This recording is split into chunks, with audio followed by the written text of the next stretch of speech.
Good morning, welcome, Chag Sameach, welcome to Kilat Shari Torah's daily counting the Omer, Sefirat Haomer, and opportunities for spiritual growth for Lag BaOmer, the 33rd day of the Omer, Thursday, May 19th. As you've already gathered, last night we counted 33 days of the Omer, Hayom, Shlosha Ushloishim Yom, Shehem Arba'a Shavuos V'chamisha Yamim LaOmer.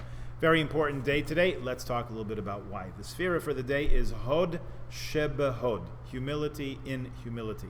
Today is Lag BaOmer, writes Mrs. Juravel. On this special day, we receive a wondrous rest from our period of mourning, and we commemorate the passing of Rabbi Shimon Bar Yochai with joy.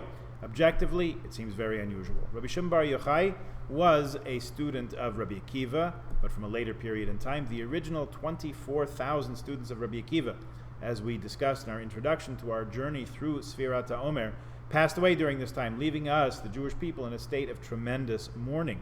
It's not that they didn't internalize their teacher's dictum of Ve'ahavta l'reacha kamocha, you should love your fellow as you love yourself. We read a few weeks ago in Parshas Kedoshim. Rather, as we discussed, they translated incorrectly. They translated it with a condition in it. You should love your fellow Jew as long as he is like yourself. They translated it as conditional love. Why is their death commemorated with such sadness, while the death of another student of Rabbi Akiva commemorated with such joy? Because unlike those first students, Rabbi Shimon Bar Yochai got it right. Today's the day of Hod within Hod, humility within humility.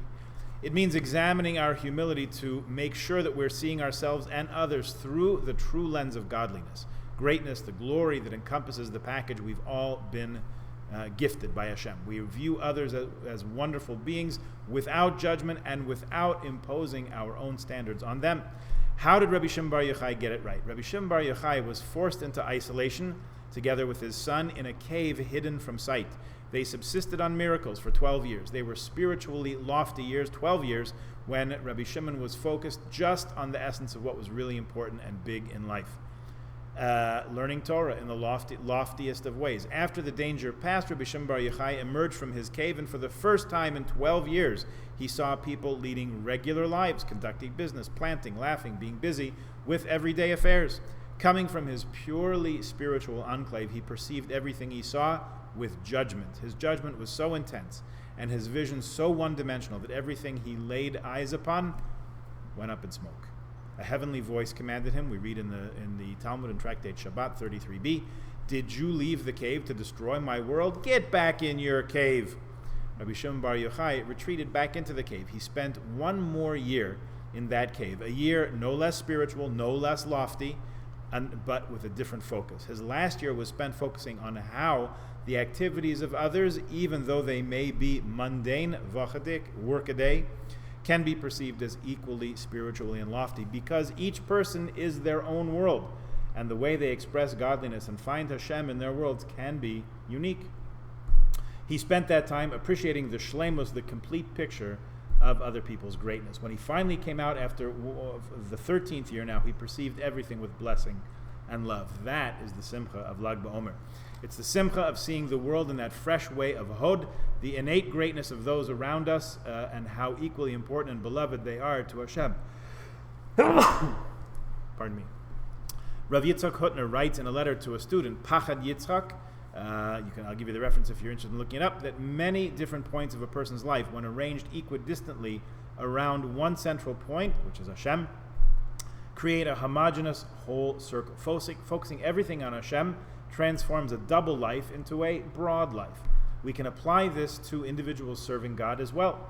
We are all equally important in the eyes of Hashem, and when we stand in a circle and place the focus on our service, our divine service, the way each of us expresses our connection can be equally as beloved and as unique as the individuals that we are.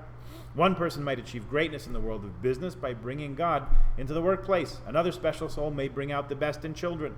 Someone else might use art or dance as a special medium. For another, being a Rosh Yeshiva is that person's unique service. All of us have roles to play in creating the circle. So Mrs. Juravel writes, my father, of blessed memory, would often ask this intriguing question. If Avraham Avinu, Abraham, already had received the promise from God that his children would be ka'afar ha'aretz, as numerous, countless as the dust of the earth, like it says in the 13th chapter of Genesis, Bereshis, why did he need a second blessing that his children would also be like the stars of the heavens, which is in that same chapter. My father would then smile and explain that the dust of the earth was not sufficient bracha for Avraham because all particles of dust are the same. He didn't want cookie-cutter children. Avram wanted his children to shine as individuals, uniquely, like the uniquely bright and individually unique stars of the heavens. Each star that is Avraham's child finds God in his own way or her own way and brings their own hod, their own sense of humbling greatness into their path towards connection with God. Lag BaOmer is a true day of simcha. How do we find simcha? I heard the following story from Rebbetzin Jungreis, Aleha Hashalom, and I love it. She writes, in Hebrew, simcha, when you write out the word simcha with Hebrew letters, it also could be read as shemacha, which means to erase. What's going on? The greatest joy is found when you erase, when you give yourself and others a fresh start. Let go of the old grievances and assumptions. Look at yourself and others differently, with belief, with love for who they are and how they complement you, not how they're like you, but how they complete you. No one single Jew was able to build the Mishkan. It took everyone's donations and craftsmanship and involvement. No one Jew can keep all the 613 mitzvot. We were just talking about this on Shabbos. It takes Kohanim, Levi'im, Yisraelim, rich and poor, men and women, people in and outside of Eretz Yisrael. We are a nation defined as needing each other for completion in every way. V'ahavta l'reacha kamocha, I love you kamocha because you are what makes me. What I learned from you cannot be learned from anyone else.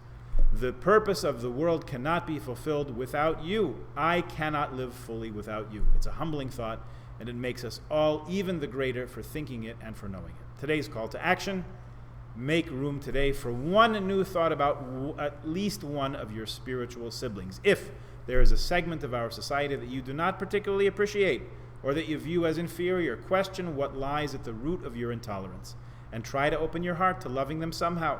Can you view them favorably, maybe as relaxed instead of unambitious, as joyful and uncomplicated instead of clueless? Reframing their traits, seeing the beauty of their ways, and being more sensitive to their unique set of challenges may prove liberating. After all, they are God's children, and a father loves those who loves his children. May we all find that within ourselves. Have a wonderful day. Please join us again tomorrow. Bye-bye.